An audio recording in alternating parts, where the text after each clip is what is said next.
obadde okimanyi nti omuntu agenze mu ssabo bajjajja bamukwatemu jjajja baaba jjajja bamujjanjabe ng'alina ebizibu bye yasuze nabyo n'akeerayo n'omuntu akedde wa paasita amujjanjaba ebizibu amusomereko amusabireko ebizibu bimuyitiridde oba endwadde zimuyitiridde n'omuntu akedde wa seeka ebizibu bimuyitiridde bonna babeera basamize bonna bagwa mu ttuluba lyerimu mu maaso ga Katonda bonna babeera bamaze okukkiriza nti Katonda alemereddwa kati paasita yayamba Katonda bimulemye kati seeka yayamba Katonda bimulemye kati jjajja Lubengo yayamba gwayagala okumpakanya olinayo ekitabo kyonna oba olunyiriri mu kitabo kyonna lw'omanyi nga Katonda agamba nti ajja kuteekanga obwesige bwe mu muntu omulala ataliye.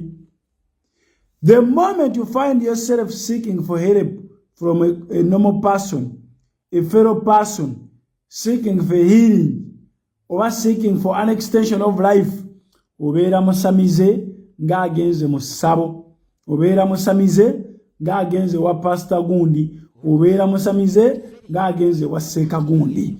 Katonda talina next of kin. Katonda talina ttaano we. Katonda talina sekuitare. Katonda talina assistant. Kati mwenna buli alabye vidiyo eno mwenna muli basamize.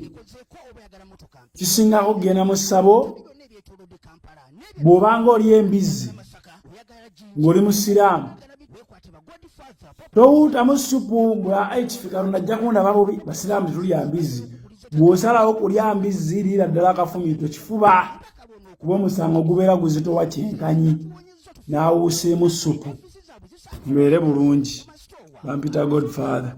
Abantu batandise okukomyawo obusamize mpola mpola.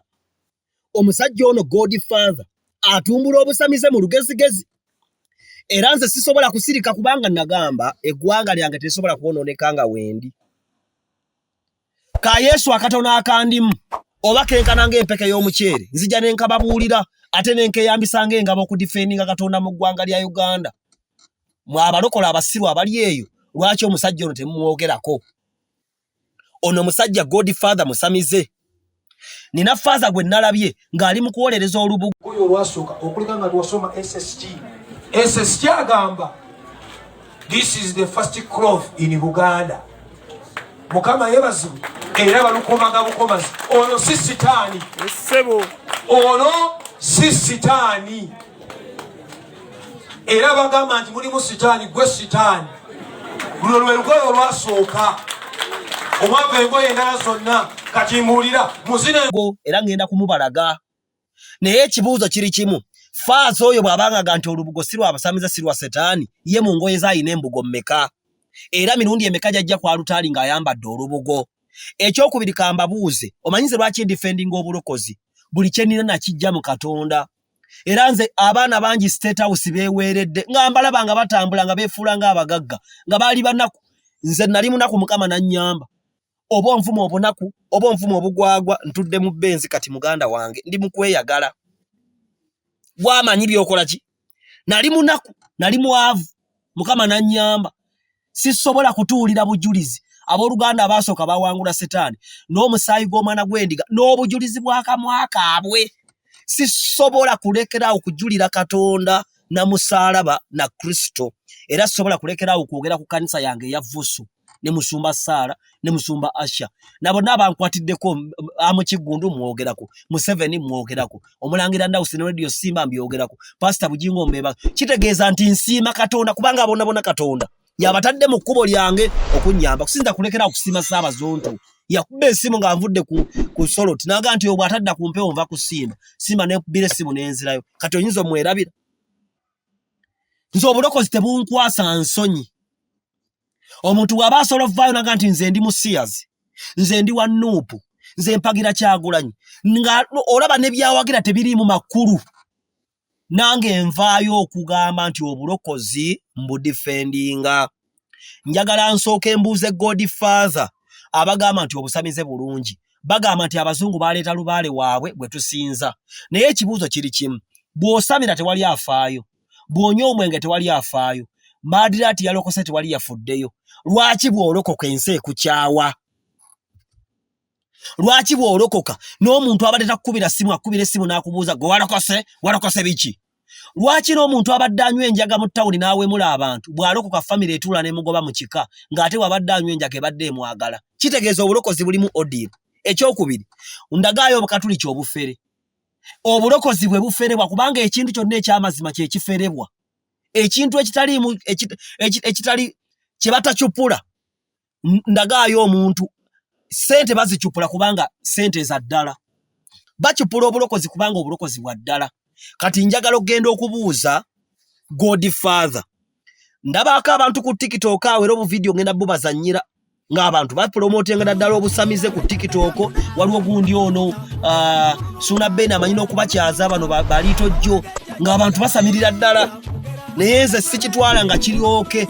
Bw'osoma Bayibuli wano aba Mukama anannyamba n'enkiraba mu Revelations egamba okulabula bannayuganda mwenna mulabulwa ku apps ez'enjawulo ezigguddwawo abafere ku mitimbagano egy'enjawulo mwe bayita okufeera abantu mbu bawola ssente saako n'okutereka nga beeyambisa ekifaananyi kya Hamisi Kiggundu wamu n'erinnya lye. Mutegeezebwa nti Hamisi Kiggundu tawola ssente era talina ssente za muntu yenna z'atereka. Omuntu yenna akugamba nti jangu otereke ssente naffe Hamisi Kiggundu yatulagidde oba nti Hamisi Kiggundu yakikola kya bulimba kya bufere era baagala kubba. Toteekayo ssente zo, beera mwegendereza. Hamisi Kiggundu tayina app yonna ewola ssente oba okuzitereka. Buli app yonna gy'olaba ku mutimbagano ng'eriko ekifaananyi kya Hamisi Kiggundu abo bafere babbi. Toteekayo ssente zo, bajja kubbira bwereere. Beera mwegendereza. Revelations chapter 22 verse ntandike ku 12. Laba nzija mangu n'empeera yange eri nange okusasula buli muntu ng'omulimo bwe guli. Nze Alpha ne Omega olubereberye omukoobezi okusooka n'enkomerero. Baweereddwa omukisa abayoza ebyambalo byabwe balyoke babeere n'obuyinza ku muti ogw'obulamu era balyoke bayingire mu kibuga nga bayita mu mulyango. Ebweru yeri embwa n'abalogo n'abenzi n'abassi n'abasinza ebifaananyi na buli ayagala era akola eby'obulimba. Nze Yesu ntume malayika wange okubategeeza mmwe ebyewula ekkanisa. Nze ndi kikolo era muzzukulu wa Dawudi emmunyeenye eyaka ey'enkya. Abalogo tebaliyingira bwakabaka bwa Katonda. Obwakabaka bwa Katonda gye buli. Ne Setaani akulimbalimba n'emmandwa omusamize bw'akuwa eddagala gamba Katonda bw'anaaba ayagadde ojja kukola ki? Ojja kuwona. Kitegeeza Katonda y'alina obuyinza ku maanyi gonna n'obusobozi bwonna. Bwe tudda mu kigambo Katonda, ebigambo bya Katonda bya busiru, ky'obola nange banvuma obusiru. Tebitegeerekeka, birimu ebibuzaabuza bingi kuba tebiri direct. Nze Dr. T nsaba ne ngenda ku Voso, nsaba misana. Bayibuli yange eno ngikutte misana. Bwe mba nsaba buli omu alaba. Lwaki oba obusamize bulungi Godfather tasamira misana? Lwaki basamira kiro? Lwaki omusamiza gamba genda saa 9 ogw'ekiro ng'oli bwereere otambule ng'odde emabega olaamirize akusanga ng'okola ebyakuyita atya? Lwaki mala kunzibako enjala zange? Lwaki omuntu anzibako enkofiira yange oba nanzibako empale yange ey'omunda? Lwaki omuntu alengaba wenninye n'ayolawo enfuufu? Lwaki essabo libeera mmanju? Lwaki amasabo g'abagagga tegabeera ne bayingira? Nze nnyingira ekkanisa Yesu tanswaza obanga lubaale w'abazungu tanswaza. Lwaki musaba temubaamu ttaala nga muli mu kizikiza? Lwaki amayembe gawemula? Njagala amayembe gajjeka amayembe ogagula ne gakuwa obugagga ne gatandika okusala abantu ne gakuswaza ne boonoona ebintu byo. Abantu basabazuula nti oli musamize nga bakuviira. Lwaki abantu bazuula nti nze ndi mulokole ngenda misala ku kyaki naye nza okufuuwa emmindi nga bamweyana mbalaba abaana ku TikTok bamweyana n'afuuwa ogumindi. Lwaki omuntu emmindi aginywa yeekwese? Lwaki omuntu enkoko agisaddaako ekiro tebagisaddaaka misana? Lwaki abasaddaako embuzi balinda kiro ng'obudde essaawa 9 ogw'ekiro ne bakabatoolola nga boogera? Lwaki ebyabalongo babikolera mu kisenyi ne balinye? Kati eddalu eryo simanya Nazaala Sezaala simanya beekuba obubina. Kati ebyo ebintu by'ekifere tubikola mu kkanisa entuufu kubanga wali amakanisa akola ebyekisiru. Naye twogera ku kkanisa entuufu, amakanisa amatuufu ge musumbange musumba Sala si ye musumba yekka, abasumba bangi. Ebyo byonna bulimba, ebyo byonna buyaaye. Bw'oliba ofudde kubanga abamu mutantera okufa. Nze nkyaliwo nkyakola ebintu bingi. naye bwe tuli batufudde ojja kunsanga ku mukono ogwaddyo oliraba Katonda ne Setaani akuwaga gyali suulibwa emmandwa n'emisambwa lwaki binkwatanga ku mbaga jjajjaawe tajja kufumbirwa ate bw'oba oli jjajjange lwaki sifumbirwa lwaki bamweyana omulalo ate yangaba obugagga kati nze ndi musiro ogoberera omulalo bamweyana Kasegu awemula Kasegu n'akwata omuntu n'awemula ebigambo ebinene embantu oyo gwempagira simanja ajja namuzina simanya ow'enjuki kyokka ne mu Bayibuli mulimu amayembe kubanga ennono y'amayembe ya bwa Katonda Bayibuli yayogera ku mirundi mingi nti nera boyo ng'alina amayembe 7 ku mutwe gwe amayembe kitegeeza gegana amayembe golaba ng'agabeera ku nte kubanga amayembe ago kyobola nti ente bw'ogisalako ejjembe esobola okufa ne bw'olisalako katono enafuwa kubanga ejjembe liva mbwongo eyo yemmeme y'omuntu kati ejjembe kkulu buli kyolaba mu Setaani kisooka mu Katonda Setaani ayolona kyonoone amayembe gasibukira ddala mukabeera mu mutwe kati amayembe amanga mmene kitegeeza greatness era ojja kusanga Dawudi ng'ayogera nti gwe ejjembe lyange kubanga ejjembe bw'olaba entenge ina amayembe etiika nnyo okutusinga ate ente enkunku kubanga amayembe nnono ya bwa Katonda era amayembe omwo gwe mulera Abayisirayiri gwe bafuuwa gye bayita shofa era Bayibuli ega nti ku nkomerero malayika n'afuuwa eŋŋombe eyo gy'afuuwa liba jjembe kati amulogo najja n'akubuzaabuza njagala baganda bange bategeeza obusamize bwakomyewo mu lugezigezi kyokka waliyo Katonda njagala Godfather mbuulire bw'abanga obusamize bulungi lwaki irize sigisiba mu bulago lwaki ebeera mu kiwato lwaki emisala tebagisala mu feesi lwaki bagisala mabega lwaki ebikolebwa byonna byonna ebyekigwagwa genda saa 8 mmala lwaki ng'agenda mu kiro bw'ebanga omuntu yafa ate munoonyaamu ki omuntu yafa ate ngenda kufunayo bulamu ki ye lwaki ngendayo kiro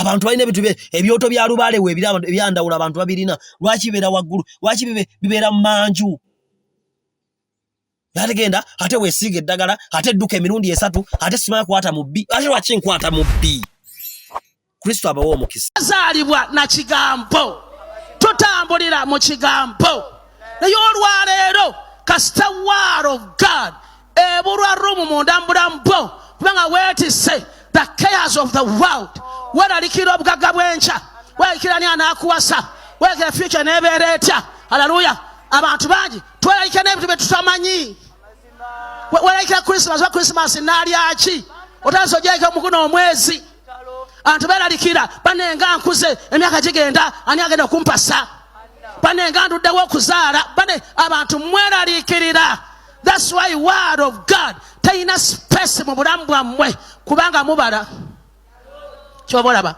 tebintu byonna omuntu byafunira bweru wa word of God tebisobola kuwangaala ago mazima genjogera amasengejje baba mugulu ku throne mirako yonna etavudde mu the word of God eyo eri feke